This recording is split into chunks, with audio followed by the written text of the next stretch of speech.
ದೇವದೇವನಾದ ಬ್ರಹ್ಮನು ಗಂಗೆಯನ್ನು ಧಾರಣೆ ಮಾಡಲು ಪರಮೇಶ್ವರನನ್ನ ಪ್ರಾರ್ಥಿಸುವಂತೆಯೇ ಭಗೀರಥನಿಗೆ ಹೇಳಿ ದೇವಲೋಕಕ್ಕೆ ತೆರಳುತ್ತಾನೆ. ನಂತರ ಭಗೀರಥನು ಬಲಗಾಲಿನ ಅಂಗುಷ್ಟದಿಂದ ಭೂಮಿಯನ್ನು ಪೀಡಿಸುತ್ತಾ 1 ವರ್ಷಗಳ ಕಾಲ ಉಮಾಪತಿಯನ್ನ ಕುರಿತು ತಪಸ್ಸನ್ನ ಮಾಡಿದ. ಕೈಗಳನ್ನು ಎತ್ತಿಕೊಂಡು ಆಶ್ರಯರಹಿತನಾಗಿ ವಾಯುಭಕ್ಷನಾಗಿ ಹಗಲಿನಲ್ಲಿಯೂ ಮತ್ತು ರಾತ್ರಿಯಲ್ಲಿಯೂ ಕಂಬದಂತೆಯೇ ಅಚಲನಾಗಿದ್ದು ಸ್ಥಾಣುವನ್ನು ಕುರಿತು ತಪಸ್ಸು ಮಾಡಿದ. ಹೀಗೆ 1 ವರ್ಷ ಪೂರ್ಣವಾಗಲಾಗಿ ಸರ್ವಲೋಕ ನಮಸ್ಕೃತನಾದ ಉಮಾಪತಿಯಾದ ಮತ್ತು ಪಶುಪತಿಯಾದ ಪರಶಿವನು ಪ್ರತ್ಯಕ್ಷನಾಗಿ ಭಗೀರಥನಿಗೆ ಹೇಳಿದ, ಮಾನವ ಶ್ರೇಷ್ಠನಾದ ಭಗೀರಥನೇ, ನಿನ್ನ ತಪಸ್ಸಿಗೆ ಸುಪ್ರೀತನಾಗಿದ್ದೇನೆ. ನಿನಗೆ ಪ್ರಿಯವಾದ ಕಾರ್ಯವನ್ನು ಮಾಡಿಕೊಡುತ್ತೇನೆ. ನಿನ್ನ ಮನಸ್ಸಿನ ಆಶಯದಂತೆ ಪರ್ವತರಾಜನ ಹಿರಿಯ ಮಗಳಾದ ಗಂಗಾದೇವಿಯನ್ನು ನನ್ನ ಶಿರಸ್ಸಿನಿಂದ ಧಾರಣೆ ಮಾಡುತ್ತೇನೆ ಎಂಬುದಾಗಿ. ಯಾವಾಗ ಪರಶಿವನು ಭಗೀರಥನಿಗೆ ಹೀಗೆ ಹೇಳ್ತಾನೋ, ಸರ್ವಲೋಕ ನಮಸ್ಕೃತೆಯಾದ ಹಿಮವಂತನ ಹಿರಿಯ ಮಗಳಾದ ಗಂಗಾದೇವಿಯು ಮಹಾರೂಪವನ್ನು ತಾಳಿ ತಡೆಯಲಿಕ್ಕೆ ಅಸಾಧ್ಯವಾದಂತಹ ವೇಗದಿಂದ ಕೂಡಿ ಸಕಲ ಕಲ್ಯಾಣಗಳಿಗೂ ಮೂಲಭೂತನಾದಂತಹ ಪರಶಿವನ ತಲೆಯ ಮೇಲೆ ಆಕಾಶದಿಂದ ಧುಮುಕಿಬಿಟ್ಟಳು.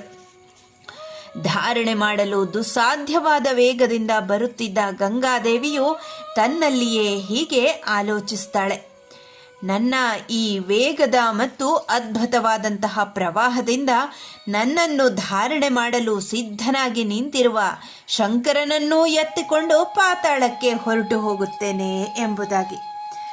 ಗಂಗಾದೇವಿಯ ದುರಭಿಮಾನವನ್ನು ಮತ್ತು ಅವಳ ದುರಾಲೋಚನೆಯನ್ನು ತಿಳಿದಂತಹ ಭಗವಂತನಾದ ತ್ರಿನೇತ್ರನಾದ ಹರನು ಕೋಪಗೊಂಡವನಾಗಿ ಗಂಗೆಯನ್ನು ತನ್ನ ಮುಡಿಯಲ್ಲಿಯೇ ಉಡುಗಿಸಿಕೊಂಡು ಅವಳನ್ನು ಪರಾಜಿತಳನ್ನಾಗಿ ಮಾಡಬೇಕೆಂದು ನಿಶ್ಚಯಿಸಿಬಿಟ್ಟ. ಪರಮ ಪವಿತ್ರೆಯಾದ ಗಂಗಾದೇವಿಯು ಪುಣ್ಯತಮವಾದ ಹಿಮವತ್ ಪರ್ವತದಂತಿದ್ದಂತಹ ಜಟಾಮಂಡಲ ಎಂಬ ಗುಹೆಯಿಂದ ಕೂಡಿದ ಶಿವನ ಶಿರಸ್ಸಿನಲ್ಲಿ ಬಿದ್ದೇ ಬಿಟ್ಟಳು.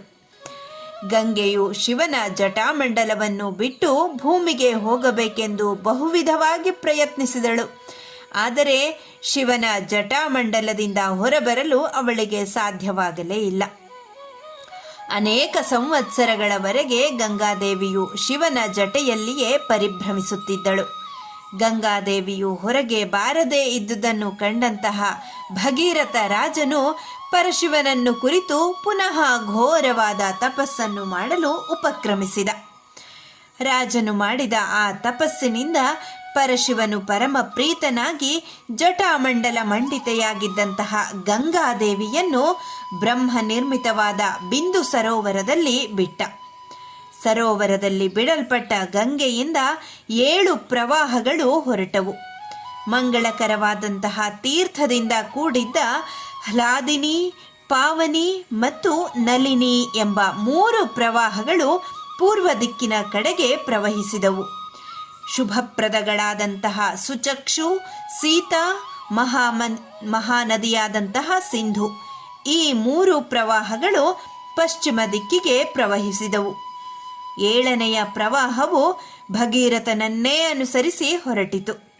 ರಾಜರ್ಷಿಯಾದ ಭಗೀರಥನು ದಿವ್ಯವಾದಂತಹ ರಥದಲ್ಲಿ ಕುಳಿತಿದ್ದ. ರಥವು ಮುಂದೆ ಹೋಗುತ್ತಿದ್ದಂತೆಲ್ಲ ಗಂಗಾದೇವಿಯ 7ನೆಯ ಪ್ರವಾಹವು ಅವನ ಹಿಂದೆಯೇ ಹರಿದು ಹೋಗುತ್ತಿತ್ತು. ನಾನು ಈ ಹಿಂದೆ ಹೇಳಿದಂತೆಯೇ ಗಂಗಾದೇವಿಯು ಆಕಾಶ ಮಾರ್ಗವಾಗಿ ಅತಿ ರಭಸದಿಂದ ಪ್ರವಹಿಸುತ್ತಾ ಶಂಕರನ ಜಟೆಯೊಳಗೆ ಸೇರಿಕೊಂಡಳು. ಅನಂತರ ಶಿವನ ಜಟೆಯಿಂದ ಹೊರಬಂದು ಭಗೀರಥನ ಜೊತೆಯಲ್ಲಿ ಹೋಗುತ್ತಿದ್ದಳು. ಅವಳ ಆ ಪುಣ್ಯೋದಕವು ಮಹಾರಭಸದಿಂದ ಕೂಡಿ ಸರ್ವತ್ರ ವ್ಯಾಪಿಸಿತು. ಆ ಪ್ರವಾಹದಲ್ಲಿ ಮೀನು, ಆಮೆ, ಶಿಂಶುಮಾರ ಇವುಗಳೆಲ್ಲವೂ ಆಶ್ರಯವನ್ನು ಪಡೆದಿದ್ದವು. ಪ್ರವಾಹದ ಜೊತೆಯಲ್ಲಿಯೇ ಅನೇಕ ಜಲಚರಗಳು ಬೀಳುತ್ತಿದ್ದವು. ಈ ರೀತಿಯಲ್ಲಿ ಅನೇಕ ವಿಧವಾದ ಜಲಚರ ಪ್ರಾಣಿಗಳಿಂದ ಕೂಡಿದ ಆ ಗಂಗಾ ಪ್ರವಾಹದಿಂದ ಭೂಮಿಯು ಪರಿಶೋಭಿಸಿತು. ಗಗನದಲ್ಲಿ ಗಂಗೆಯು ಪ್ರವಹಿಸುತ್ತಿದ್ದಾಗ ಅವಳ ಸ್ವರೂಪ ಕಾಂತಿಯನ್ನು ಕಂಡ ಕಂಡು ಆನಂದಿಸಿದ್ದಂತಹ ದೇವರ್ಷಿಗಳು, ಗಂಧರ್ವರು, ಯಕ್ಷರು, ಸಿದ್ಧರು ಗಂಗಾ ನದಿಯು ಭೂಮಿಯಲ್ಲಿ ಪ್ರವಹಿಸುತ್ತಿರುವುದನ್ನು ವೀಕ್ಷಿಸುತ್ತಿದ್ದರು. ಅದನ್ನು ನೋಡಲು ಆಕಾಶದಲ್ಲಿ ಉಪಸ್ಥಿತರಾಗಿದ್ದ ದೇವತೆಗಳ ವಿಮಾನಗಳು ನಗರಗಳಂತೆಯೇ ಕಂಗೊಳಿಸುತ್ತಿದ್ದವು. ಕೆಲವು ದೇವತೆಗಳು ಕುದುರೆಗಳ ಮೇಲೆಯೂ, ಕೆಲವರು ಶ್ರೇಷ್ಠವಾದಂತಹ ಆನೆಗಳ ಮೇಲೆಯೂ ಮಂಡಿಸಿದ್ದರು. ಅತ್ಯದ್ಭುತವಾದ ಸರ್ವಶ್ರೇಷ್ಠವಾದ ಆ ಗಂಗೆಯ ಅವತರಣವನ್ನು ಸಮೀಪದಲ್ಲಿ ನಿಂತು ನೋಡುವ ಸಲುವಾಗಿ ವಿಶೇಷವಾದ ತೇಜಸ್ಸಿನಿಂದ ಪ್ರಕಾಶಿಸುತ್ತಿದ್ದ ದೇವತೆಗಳು ಗಂಗಾ ನದಿಯ ಸಮೀಪಕ್ಕೆ ಬಂದರು. ಬಹು ಶೀಘ್ರವಾಗಿ ಆಗಮಿಸುತ್ತಿದ್ದ ನೂರಾರು ದೇವತೆಗಳ ಅಮಿತವಾದ ತೇಜಸ್ಸಿನಿಂದಲೂ ಅವರು ಧರಿಸಿದ್ದ ರತ್ನಾಭರಣಗಳ ಕಾಂತಿಯಿಂದಲೂ ಆಕಾಶವು ಮೇಘರಹಿತವಾಗಿ 100 ಸೂರ್ಯರನ್ನು ಒಳಗೊಂಡು ಶೋಭಿಸುತ್ತಿದೆಯೋ ಎಂಬಂತೆ ಪ್ರಕಾಶಿಸುತ್ತಿತ್ತು. ಗಂಗಾ ಪ್ರವಾಹದ ರಭಸದಿಂದಾಗಿ ಗಂಗೆಯಲ್ಲಿದ್ದಂತಹ ಶಿಂಶುಮಾರ, ಸರ್ಪ ಮತ್ತು ಮೀನುಗಳ ಸಮೂಹಗಳು ಪ್ರತಿ ಕ್ಷಣದಲ್ಲಿಯೂ ಒಂದು ಕಡೆಯಿಂದ ಮತ್ತೊಂದು ಕಡೆಗೆ ಚಲಿಸುತ್ತಿದ್ದವು. ಥಳಥಳನೆ ಮಿಂಚುತ್ತಿದ್ದ ಅವುಗಳನ್ನು ನೋಡಿದರೆ ಆಕಾಶವು ಮಿಂಚಿನ ಸಮೂಹದಿಂದ ಕೂಡಿರುವಂತೆ ಕಾಣುತ್ತಿತ್ತು. ಗಂಗಾ ಪ್ರವಾಹದ ಕಾಲದಲ್ಲಿ ನೀರಿನ ಸಂಘಟನೆಯಿಂದಾಗಿ ಬಿಳಿಯ ನೊರೆಯು ಹುಟ್ಟುತ್ತಿತ್ತು. ಆ ನೊರೆಯನ್ನು ಗಾಳಿಯು ಆಕಾಶದಲ್ಲೆಲ್ಲ ಹರಡುತ್ತಿತ್ತು. ಆ ದೃಶ್ಯವನ್ನು ನೋಡಿದರೆ ಹಾರಾಡುತ್ತಿರುವ ಹಂಸ ಪಕ್ಷಿಗಳಿಂದ ಕೂಡಿದ ಶರತ್ಕಾಲದ ಮೋಡಗಳಿಂದ ಆಕಾಶವು ವ್ಯಾಪಿಸಿದೆಯೇನೋ ಎಂಬಂತೆ ಭಾಸವಾಗುತ್ತಿತ್ತು. ಗಂಗಾ ಪ್ರವಾಹವು ಕೆಲವೆಡೆಗಳಲ್ಲಿ ಬಹಳ ರಭಸದಿಂದ ಕೂಡಿರುತ್ತಿತ್ತು. ಇನ್ನು ಕೆಲವೆಡೆಗಳಲ್ಲಿ ಡೊಂಕು ಡೊಂಕಾಗಿ ಹರಿಯುತ್ತಿತ್ತು. ಕೆಲವೆಡೆಗಳಲ್ಲಿ ಪಾತ್ರವು ಬಹಳ ವಿಸ್ತಾರವಾಗಿತ್ತು. ಮತ್ತೆ ಕೆಲವೆಡೆಗಳಲ್ಲಿ ಪಾತ್ರವು ಬಹಳ ಇಕ್ಕಟ್ಟಾಗಿದ್ದು ಬಹಳ ಆಳವಾಗಿತ್ತು. ಕೆಲವು ಕಡೆಗಳಲ್ಲಿ ವೇಗವಾಗಿ ಹರಿಯುತ್ತಿದ್ದಳು ಗಂಗೆ. ಕೆಲವು ಕಡೆಗಳಲ್ಲಿ ಬಹಳ ನಿಧಾನವಾಗಿ ಹರಿಯುತ್ತಿದ್ದಳು.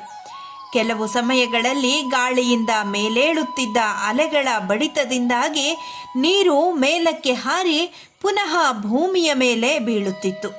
ಉನ್ನತವಾದ ವಿಷ್ಣು ಪಾದದಿಂದ ಬಂದು ಚಂದ್ರನನ್ನು ತೋಯಿಸಿ ನಂತರ ಪರಶಿವನ ತಲೆಗೆ ಜಾರಿ ಅಲ್ಲಿಂದ ಭೂಮಿಗೆ ಜಾರಿದ ಗಂಗೆಯು 2 ಬಾರಿ ಭ್ರಷ್ಟಳಾದರೂ ಅವಳ ನೀರು ನಿರ್ಮಲವಾಗಿಯೂ ಕಲ್ಮಶರಹಿತವಾಗಿಯೂ ಇತ್ತು.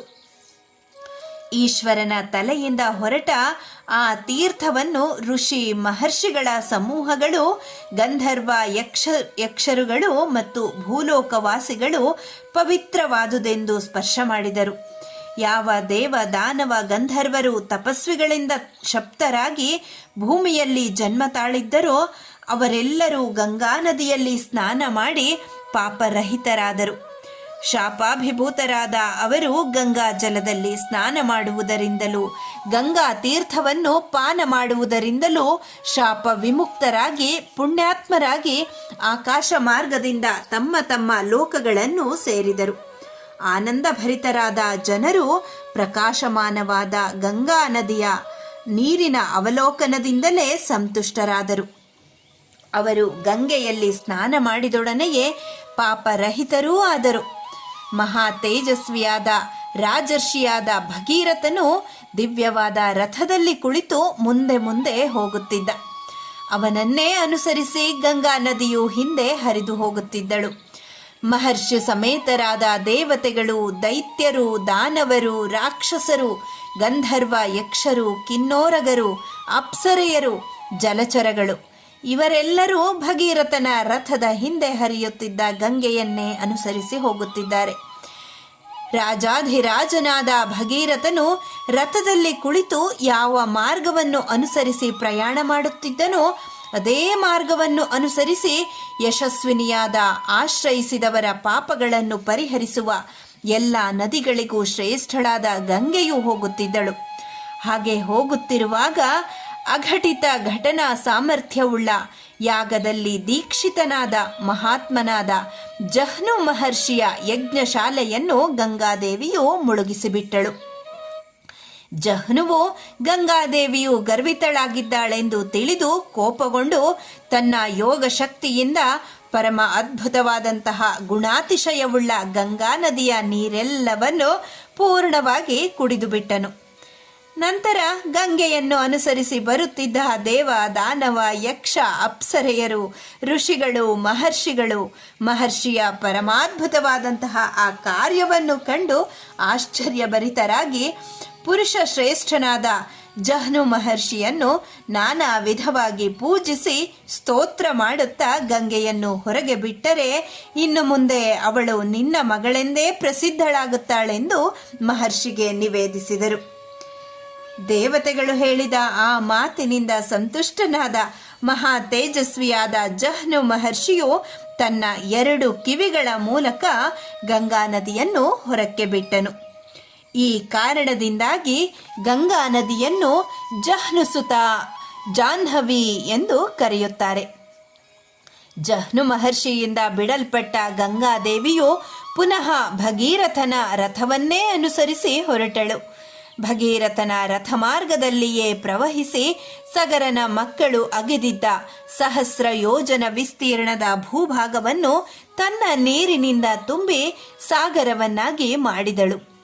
ಅನಂತರ ಇನ್ನು ಮುಂದೆ ಭಗೀರಥನ ರಥಾನುವರ್ತಿನಿಯಾಗಿ ಪ್ರವಹಿಸಿ ಅವನ ಕಾರ್ಯಸಿದ್ಧಿಗಾಗಿ ರಸಾತಲವನ್ನು ಸೇರಿದಳು. ರಾಜರ್ಷಿಯಾದ ಭಗೀರಥನು ಬಹಳ ಪ್ರಯತ್ನದಿಂದ ಗಂಗೆಯನ್ನು ರಸಾತಲಕ್ಕೆ ಕರೆತಂದು ಭಸ್ಮೀಭೂತರಾಗಿ ಬಿದ್ದಿದ್ದ ತನ್ನ 60,000 ಮಂದಿ ಮುತ್ತಜ್ಜಂದಿರನ್ನು ದೀನವಾದ ಅಂತಃಕರಣದಿಂದ ನೋಡಿದ. ಅನಂತರ ಭಗೀರಥನ ಪ್ರಾರ್ಥನೆಯಂತೆ ಗಂಗೆಯು ತನ್ನ ನೀರಿನಿಂದ ಆ ಭಸ್ಮರಾಶಿಯನ್ನು ಮುಳುಗಿಸಿದಳು. ಭಸ್ಮರಾಶಿಯು ಗಂಗಾ ತೋಯದಲ್ಲಿ ಕದಡಿ ಹೋಯಿತು. ಇದರಿಂದಾಗಿ ಸಗರನ 60,000 ಮಂದಿ ಮಕ್ಕಳು ಪೂತಾತ್ಮರಾಗಿ ಸ್ವರ್ಗವನ್ನು ಸೇರಿದರು. ಈ ಗಂಗಾವತರಣದ ಕಥೆಯನ್ನು ವಿಶ್ವಾಮಿತ್ರ ಮಹರ್ಷಿಗಳು ಶ್ರೀರಾಮಚಂದ್ರನಿಗೆ ತಿಳಿಸ್ತಾರೆ. ಇಲ್ಲಿಗೆ ಬಾಲಕಾಂಡದ 43ನೆಯ ಸರ್ಗ ಸಂಪನ್ನಗೊಂಡಿದೆ.